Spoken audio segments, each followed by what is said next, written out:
तोहार घर का जहाँ छुआ।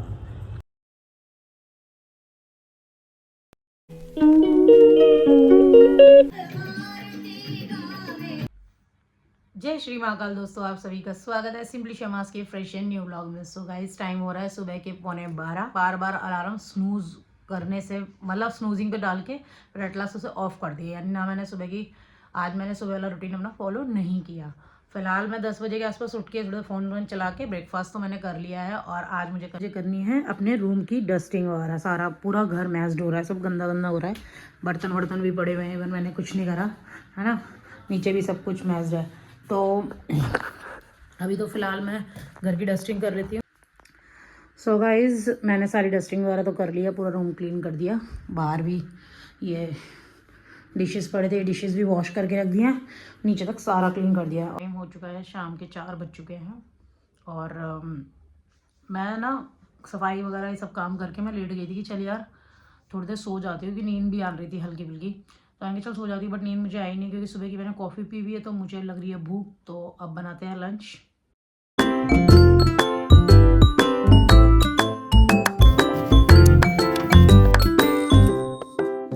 इस टाइम हो चुका है 4:45, और मैं इस टाइम देख रही हूँ फ़िलहाल महाभारत, जो AI क्रिएटेड है, जियो हॉटस्टार पर है। तीसरा एपिसोड आया था कल इसका, 2 एपिसोड मैंने देख लिए थे, बहुत अच्छे थे है ना। और मैंने वैसे ही महाभारत आज तक नहीं देखी है, तो ये अभी लेटेस्ट आई है, तो इसको देखने में इंटरेस्ट भी आ रहा है। आप लोग भी ज़रूर देखिएगा। सैटरडे को आती है, 8:30 बजे के आसपास आते हैं, और एक नंबर है। पूरी AI क्रिएटेड है, कुछ भी ऐसा मतलब वो नहीं है कैरेक्टर वगैरह, मतलब कि हीरो हीरोइन वगैरह नॉल ये सब ये नहीं है, सीधे डायरेक्ट AI से क्रिएटेड पूरी फुल माइथोलॉजी है। ज़रूर देखिएगा। अभी साथ ही लंच रेडी हो चुका है। लंच में आज आलू टमाटर और पराठा, साथ में आम का अचार। सुबह इस टाइम हो रहा है 5:45, और लंच करके हो गई फ्री, 1 घंटा करीब हो गया।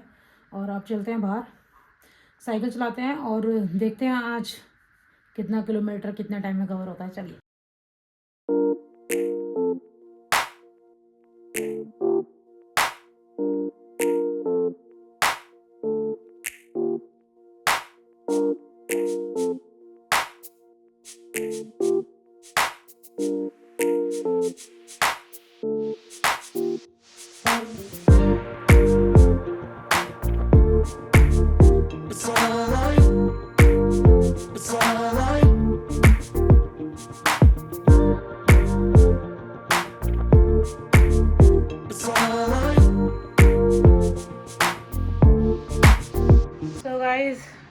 टाइम हो रहा है शाम के 7 बज चुके हैं, और फाइनली आज मेरी राइड कंप्लीट हुई, मतलब पूरे इस हफ्ते कंटिन्यूस चलाया है विदाउट एनी स्किप। साथ ही आज की मेरी टॉप राइड रही है यार, मतलब टॉप इन द सेंस सबसे ज़्यादा चलाई है, सबसे कम समय में सबसे ज़्यादा चलाई है। तो आज की मेरी टॉप राइड रही है। दूसरा यार, बेशक ना क्या कहते हैं, मॉर्निंग में चलाना, खाली रोड होती है, फ्रेश एयर होती है, सब कुछ सही है ना, बेशक सही है ना। बट इस टाइम ना क्या होता है कि पॉल्यूशन होता है बेशक, बट ना एनर्जेटिक तरीके से चल रही है उतना। मे बी शायद सुबह मेरी नींद तोड़ के जाती हूँ, इस टाइम मैं पूरा चार्ज होती तो इसलिए ढंग से हो जाती है। I don't know what is the reason behind all this, but मैं कम नोट किया है कुछ दिन से, जो मैंने उस दिन शाम को चलाई थी और आज मतलब अच्छे एनर्जेटिक मोड से चलती है, और ज़्यादा कवर कर पाती हूँ, ज़्यादा टाइम में, कम टाइम में ज़्यादा कवर कर पाती हूँ। साथ ही ना इतनी ज़्यादा डस्ट है, ये कह लो कि हम लोगों को हैबिट हो गई, क्योंकि सुबह तो फिर भी जो AQI है वो कम होता है, और इस टाइम तो बड़ा हुआ होता है तगड़ा। और आप यकीन मानोगे कि लिटरली मैं नहा धो के गई थी, तो मेरे लैशेस तक पे डस्ट आ गई। ऐसे आपको पता नहीं लगेगी, बट मैं अभी शीशे में देख रही थी, तो मेरे लैशेस तक पे डस्ट आ चुकी है। हमें शायद इस पॉल्यूशन में रहने की हैबिट हो गई, हमारे लंग्स हमें चैलेंज करते हैं, हम इसी में सफ़र कर सकते हैं, हम इसी में चला सकते हैं, हम इसी में सर्वाइव कर सकते हैं। हमें सुबह वाली नहीं समझ में आती फ्रेश एयर, बट ठीक है यार। सुबह भी इवन तो स्मोकी होता है, क्योंकि उसके बाद मेरी आंखें जल रही होती है, बट यार आई एम हैप्पी कि मैंने पूरे 7 डेज़ तक कॉन्टीन्यूस चलाई है। लास्ट वीक तो मैंने फिर भी संडे स्किप कर दिया था, बट इस बार नहीं करा, फिंगर क्रॉस्ड। और मैं बहुत खुश हूँ यार, मेरी ना टॉप, मतलब मैंने ज़्यादा किलोमीटर अब तक के, जब से इसका साइकिल राइड स्टार्ट किया ना, तब से सबसे ज़्यादा किलोमीटर चलाई है मैंने। तो अभी मेरा प्लान है कि थोड़ी देर रिलैक्स करके, रेस्ट करके, थोड़ा बहुत देर है ना डिनर बना लेते हैं, फिर मंदिर दर्शन करने चलते हैं। सो गाइस, टाइम हो चुका है शाम के 7:30 हो चुके हैं, और मेरे पास आरव का कॉल आया था, तो उससे वीडियो कॉल पे बात करते करते ना मैंने रेस्ट तो किया नहीं, तो मैं अपने डिनर की प्रिपरेशन करने लगी। डिनर में मैं बना रही हूँ अपने लिए आज चावल बना रही हूँ और साथ में बना रही हूँ दाल है जो वो लाल मसूर की, क्योंकि शाम रात के टाइम हल्की रहेगी, तो मैंने फ़िलहाल धो के ना दोनों को भिगो दिया है बस। सो गाइस, मैंने ये दाल के लिए छौंक रेडी कर दिया। दाल मेरी उबल चुकी है और इसमें मैंने भी फ़िलहाल राइस रख दिए हैं उबालने के लिए। दाल मेरी ये उबाल के यहाँ साइड कर दी, इसमें बस छौंक लगेगा, दाल रेडी।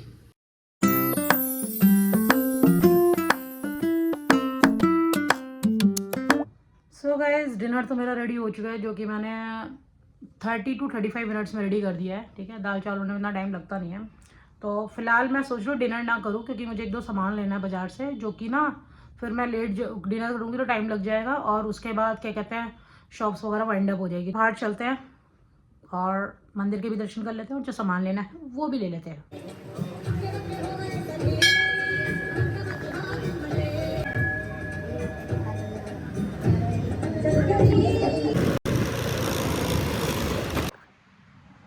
सो गाइस, टाइम हो रहा है अभी फ़िलहाल 12 बज चुके हैं और मैं जस्ट अभी घर पे आई हूँ। मैं कहाँ थी, क्या कर रही थी तब से, मैं आपको अभी बताऊँगी। ठीक है, पहले मैं खाना खा लूँ, क्योंकि मुझे बहुत तेज़, पहली बात तो भूख लग रही है, दूसरी बात मुझे ठंड बहुत तेज़ लग रही है। अभी जस्ट 12 बजे घर पहुँची हूँ। बताती हूँ आपको आज क्या सिचुएशन हुई, क्या सीन हुआ बाहर। गाइस, टाइम हो गया देखो 12:10 और ना दाल चावल मैंने तुरंत गर्म कर लिए, साथ में भी सैलेड वगैरह में सब काट के गई थी। मुझे ये अच्छा लगता है दाल चावल के साथ ये वाला अचार। और गाइस, कहते हैं ना जो होता है बहुत अच्छे के लिए होता है, इन द सेंस कि मतलब मैं ना खाना सोच रही थी कि चल बाहर चली जाऊँ फिर आके बना लूँगी, क्योंकि मुझे बाहर ज़्यादा देर का काम था नहीं, है ना। और सोचो अगर मैं खाना बना के नहीं जाती और इस टाइम बाहर खाने का सारा ऑप्शन ख़त्म हो गया और मुझे भूख भी लग रही है, तो सी मेरे का खाना पहले ही बन गया और उसके बाद मैं बाहर चली गई। आप परेशान मत हो, ठीक है, चल रहे हैं, आपको थाने छोड़ देती हूँ मैं, ठीक है। हाँ, वो फिर वहाँ बुला लेंगे आपके घर वालों को। करिया तोहर घर का जांच हुआ। एक कोर्स क्या नाम है? थाना लखमीनिया।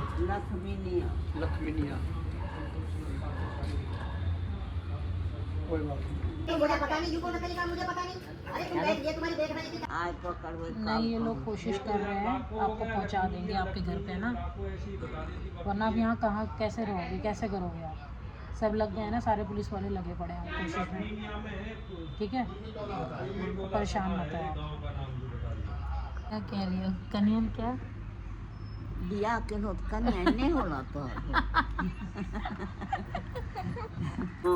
अब आप घर पे पहुंच जाओ आराम से, ठीक है। और मैं इनसे फ़ोन कर लूँगी आपको, यहाँ इसमें ठंड नहीं लगेगी, आराम से आप बैठ जाओ, पुलिस वाले आ रहे हैं अभी, ठीक है। मैं जा रही हूँ, ठीक है, जा। राम राम। राम राम। गाइस, खाना वाना खा के मैं हो चुकी हूँ फ्री, और मैं फ़िलहाल बिग बॉस देख रही थी, बट बिग बॉस मैंने पॉज कर दिया क्योंकि मुझे ब्लॉग भी एंड करना है। बट उससे पहले मुझे आपको ये बताना है कि आज हुआ क्या। आज हुआ ये कि मैं जब घर से निकली थी मंदिर में अपना पाठ करके, मैं अपना सामान लेने के लिए आगे मतलब जा रही थी। मैंने जहाँ मुझे सामान लेना था वहाँ मैंने स्कूटी रोकी थी, फिर मेरे एक ध्यान जाता है अम्मा जी के ऊपर, ठीक है। अब वो अम्मा जी क्या कहते हैं, मतलब 2 दुकान के बाद ना फिर एक दुकान पर रुक रही थी। बोल कुछ नहीं रही थी, ऐसा लग रहा था उन्हें कम दिख रहा है या क्या है, बोल कुछ नहीं रही थी। मुझे ऐसा लगा जैसे उन्हें भूख वगैरह लग रही है। तो मेरा पहले तो मन मतलब मैं ना खुद ही हेजिटेट करती हूँ कि डायरेक्ट बंदे से पूछूँ, सामने वाला बुरा ना मान जाए, तो मैं हेजिटेट करती हूँ उस चीज़ को पूछने में। फिर मैंने जब देखा ना कि वो बोल नहीं पा रही है किसी को, दुकान पे रुक तो रही है बट उससे हेल्प नहीं मांग पा रही है कुछ भी ऐसा, तो मैंने ना खुद फिर थोड़ी हिम्मत करके मैं उनके पास गई। मैंने कहा अम्मा जी आपको कुछ खाना है? तो उन्होंने कहा ना, मतलब उन्होंने मना कर दिया खाने के लिए, ठीक है। फिर वो मुझे कुछ एड्रेस बताने लगी ऐसे करके। मैंने कहा अम्मा तुम कहाँ जा रही हो? तो वो एक तो सबसे बड़ी बात थी कि वो थी बिहार साइड की थी वो अम्मा जी, है ना। थोड़ा लुक वाइज भी पता लग रहा था और उनकी बॉडी लैंग्वेज से भी पता लग रहा था, और थोड़ा उनकी लैंग्वेज भी थी। अब मुझे वो लैंग्वेज उतना बिल्कुल समझ नहीं आती क्या है क्या नहीं है, फिर भी मुझे थोड़ा बहुत समझ में आ रहा था। वहाँ आसपास लोग थे, ठीक है, मैं उनसे पूछ रही थी कुछ कह रही है अम्मा जी, कुछ कह रही है अम्मा जी। तो वो ना अम्मा जी चले जा रही थी, फिर उन्होंने कोई मेरे को नाम बताया जिनका, तो कह रही मैं वहाँ वहाँ आई हूँ, और वो ऐसी जगह का नाम बता रही थी जो मुझे नहीं पता थी। तो मैंने रिक्शे वाले से पूछा, मैंने भैया ये कहाँ पड़ती है जगह? तो उन्होंने कहा विश्वास नगर में। तो मैंने कहा चल ठीक है। तो मैंने कहा अम्मा जी आप एक काम करो, मेरे साथ बैठो, मैं आपको लेके चलती हूँ, क्योंकि मुझे ये समझ में आ गया था कि वो अम्मा जी गुम गई हैं, मतलब उनको रास्ता नहीं समझ में आ रहा, वो गुम गई हैं, वो अपनों से बिछड़ गई हैं, जो भी है। तो उसके बाद फिर ना मैं उनको लेके ना उनके घर गई, जिनका वो मुझे जगह बता रहे थे, पूछ पाछ के गई, क्योंकि मुझे भी उस जगह के बारे में पता नहीं था। विश्वास नगर पता है, विश्वास नगर में इतनी सारी जगह हैं, पता नहीं। तो मैं वहाँ गई, फिर उन अंकल का घर ढूंढा जिनका वो नाम बता रही थी। तो वो अंकल जी सालों पहले एक्सपायर हो चुके हैं। उनकी मतलब डॉटर इन लॉ नीचे उतरी थी। तो मैंने उनसे पूछा कि आप इन्हें पहचानती हो, तो उन्होंने मना कर दिया कि नहीं। उनके अच्छा कोई नहीं। तो फिर वो कहने लगे कि बेटा आपको कहाँ मिली? मैंने कहा ऐसे ऐसे मुझे वहाँ मिली है, और मुझे ऐसा लग रहा है ये भूल गई हैं, बट इन्होंने यही वाली जगह बताई है मुझे अपनी, कि मुझे यहाँ से आई हूँ या क्या है। उनका ना दिक्कत बस ये आ रही थी कि उनका ना वो एक्यूरेट क्या कह रही है वो समझ नहीं आ रहा है ना। वो लैंग्वेज की वजह से सारा पंगा पड़ रहा था। वो ना उनको समझ में आया, जिनके घर गए वो लोगों ने तो पहचाना ही नहीं, चलो कोई नहीं ठीक है। और बंदा कौन अपने घर में घुसाएगा यार? कोई भी नहीं घुसाता। आज की डेट में जो केसेस होते हैं उसमें से कोई भी नहीं घुसाता, भले ही वो अम्मा जी हैं ठीक है यार, लेकिन फिर भी लोग नहीं घुसाते अपने घर, ठीक है।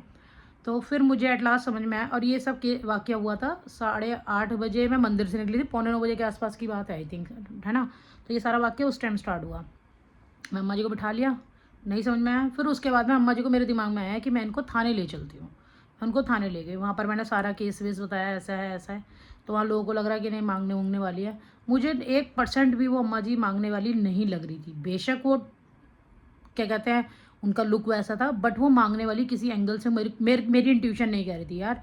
इतने लोग मिलते हैं, इतने लोग, कई बार लोग हाथ दे के हेल्प भी मांगते हैं। मेरा कभी मन नहीं ठुकता कि मैं किसी को अपनी स्कूटी बिठाऊं, क्योंकि यार आजकल चीज़ें यार वर्स्ट ही हैं। बिठाना किसी की, वो करना भी, हेल्प करना भी अपनी जान को कलेश मोड़ना होता है। तो फिर मैं उनको वहाँ लेके गई। फिर मैंने ना पुलिस कंप्लेंट लिखवाई कि ऐसे ऐसे मिसिंग की इनकी इशू है। तो भाई उनको ना वो बोल रही है हम चांदरोला में कोई आए थे और वहाँ सत्संग सुना था, वहाँ सत्संग सुन के मैं यहाँ आई थी। ये पता नहीं रक्षे वाले कुछ, पुलिस वालों ने जितना भी मतलब जोड़ तोड़ के जो भी चीज़ निकाली वो निकाली। बट वो लोग सारे बहुत एफर्ट डाल रहे थे, 3 पुलिस वाले थे, तो सारे लोग बहुत एफर्ट डाल रहे हैं। उन्होंने बिहार में उनका ज़िला पता किया, वहाँ का थाना पता किया, वहाँ का सब वो सारा पता किया। बट यार एट लास्ट कंक्लूजन कुछ भी नहीं निकला, है ना। अभी तक कुछ समझ नहीं आ रहा। कुछ लोग बोल रहे हैं आप हमें भेज दो, मतलब वहीं के थाने वाले, कि आप हमें भेज दो, हम देखते हैं, पता करके आएंगे सुबह। क्योंकि ये सब क्वेरी करते करते ही 11:30 बज रहे थे। 11:30 बजे गांव जिले में तो लोग यार सो जाते हैं, अपन दिल्ली में तो नहीं सोते, बट गांव जिले में तो लोग सो जाते हैं। तो वहाँ लोग, कई लोग फ़ोन नहीं उठा रहे हैं, या कई लोगों को कह रहे चलो जी सुबह पता करके बताएंगे, आप हमें एड्रेस वैड्रेस फ़ोटो वोटो भेज दो। भेज दिया। यार मेरे को ना उनके लिए एक दुख ये हो रहा था। मेरी महाकाल जी से प्रार्थना है, आप लोग भी प्लीज़ उनके लिए प्रार्थना करें, वो प्लीज़ अपने घर पहुँच जाएँ।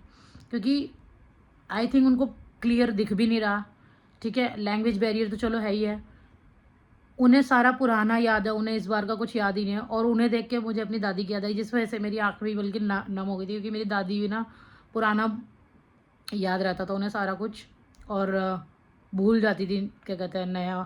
तो उनको लेके मैं थोड़ा सा इमोशनल हो गई थी, और मैं इस वजह से वहाँ रुकी भी रही थी। बल्कि पुलिस वाले मुझे कह भी रहे थे आप चले जाओ, आपका काम ख़त्म हो गया। मैंने ना फ़ोन नंबर वाला, एड्रेस, नाम सब लिखवा दिया था, पापा का नाम वाला। लेकिन मैं वहाँ बैठी रही कि कुछ एक क्लू निकले, कुछ एक क्लू निकले। अब एट लास्ट यही चीज़ हुई कि यार ना उनको, फिर यार मेरे को वहाँ बैठे बैठे इतनी ठंड लग रही थी, क्योंकि मैं तो यार शॉर्ट्स वगैरह पहन के गई थी। मेरे को तो ये था कि चल संभाल लूँगी, घर वापस आ जाऊँगी। मेरे को बैठे बैठे वहाँ इतनी ठंड लगे, बहुत देर तक मैं खड़ी रही, बहुत देर तक पुलिस वाले पे बैठ जाओ बैठ जाओ। मेरे मन में ना जब एक इंसान को लेके कुछ चीज़ ऐसी आ जाती है ना, तो मैं मतलब आराम से बैठ ही नहीं पाती, आराम मेरे पे हो ही नहीं पाता, मतलब मेरे को ठीक नहीं लगता। मैं अम्मा जी को तो मैंने चेयर वेयर उठा, उनके बेचारे के पास चप्पल तक भी नहीं थी। तो मैंने फिर उन्होंने चप्पल पड़ाई, मेरे को बहुत ठंड लग रही थी। उसके बाद भी उन्हें भी बेचारी को बहुत ठंड लग रही थी, क्योंकि बुढ़ापे का शरीर है यार। तो यार एट लास्ट यही चीज़ हुई, वहाँ पर इतनी वो निकाली। फिर मैंने सर से पूछा कि सर क्या है इस चीज़ का सॉल्यूशन, क्या मतलब अगर नहीं मिलता तो क्या है सॉल्यूशन। तो उन्होंने मुझे बस ये बोला कि बेटा अगर हम कोशिश कर रहे हैं, अगर कुछ चेन इनकी मिल गई, इनके घर वालों को फ़ोन नंबर वगैरह मिल गया, तो ये अपने घर वापस पहुँच जाएंगी। अगर 1% वहाँ से कुछ भी ऐसा रिस्पॉन्स नहीं आता, कुछ भी नहीं होता, तो जो गवर्नमेंट ने सजेस्ट किए होते हैं कि भाई ऐसे केसेस को आप ओल्ड एज होम में डाल दीजिए, फिर ये वहाँ डाल दिए जाएंगे। तो भाई फाइनल तो मैं उन अम्मा को राम राम करके उनसे बोल के बस महाकाल जी जैसे तैसे उन्हें अपने परिवार से वापस मिलवा दे, क्योंकि वो सोच भी नहीं सकते होंगे कि उनका दिन ऐसा है कि आज वो अपने परिवार से बिछड़ने वाली हैं। मतलब बहुत चीज़ें लाइफ में यार ऐसी अनएक्सपेक्टेड हो जाती हैं, किसी का जाना, किसी का इस तरीके से बिछड़ जाना, और वो भी इस उम्र में यार। वो बिल्कुल एक्यूरेट, मुझे अपनी दादी का पूरा केस याद आ गया, पूरा केस याद आ गया। अभी दादी के साथ हम लोग घंटों बैठे रहते थे बाहर सड़क पे, कंप्लेंट होती थी, फिर वो लेकर आती थी पुलिस कई बार है ना। वो मेरे को पूरा केस याद आ गया, मेरे दिमाग इतना ज़्यादा वो हो गया बस्ट उस चीज़ों को लेके कि यार वो अम्मा को बस जैसे तैसे घर मिल जाए। वो बेचारी मेरे से बार बार बात भी कर रही थी, मेरे को ना कुछ बहुत सी बातें उनकी समझ में ही नहीं आ रही, मैं क्या क्या चीज़ समझूँ, क्या जवाब दूँ यार। अब मैं सुबह पुलिस वालों का नंबर लेकर आई हूँ, मैं उनसे कॉल करके पूछूंगी, अगर वो नियरेस्ट ओल्ड एज होम में होंगी, जहाँ भी होंगी खैर दिल्ली में, तो मैं एक बार दोबारा मिलूंगी और दोबारा आप लोगों को दिखाऊंगी भी, मिलके भी आऊँगी तो मैं दिखाऊंगी भी ज़रूर आपको, है ना। बट अब भगवान करे वो ओल्ड एज होम ना जाके उनका परिवार उन्हें मिल जाए, जैसे तैसे उनके परिवार का किसी का फ़ोन नंबर मिल जाए, क्योंकि वो ना पता नहीं वहाँ से सत्संग सुनने आई थी कहीं, यहीं दिल्ली में कहीं सत्संग हो रहा था, तो वो परिवार से वहाँ बिछड़ गई हैं। और वो शाहदरा क्यों आई है ये वो ढंग से बता ही नहीं पा रही है, समझाई ही नहीं पा रही है, हमें समझ में आ ही नहीं रहा है। चलो कोई बात नहीं, मिल जाए। फिलहाल यार बहुत ज़्यादा थकावट हो गई है, करते हैं इस ब्लॉग को यही पर एंड। आई होप आपको आज का मेरा वीडियो पसंद आया होगा, पसंद आया होगा तो लाइक शेयर एंड सब्सक्राइब कीजिए, साथ ही इस चैनल को बांट दीजिए अपने दोस्त यारों में, और प्लीज़ कमेंट में उन अम्मा जी के लिए प्रेयर कीजिए कि वो अपने घर वापस पहुँच जाएँ। मिलते हैं आपसे कल, आज के लिए टाटा बाय बाय, जय सिया राम।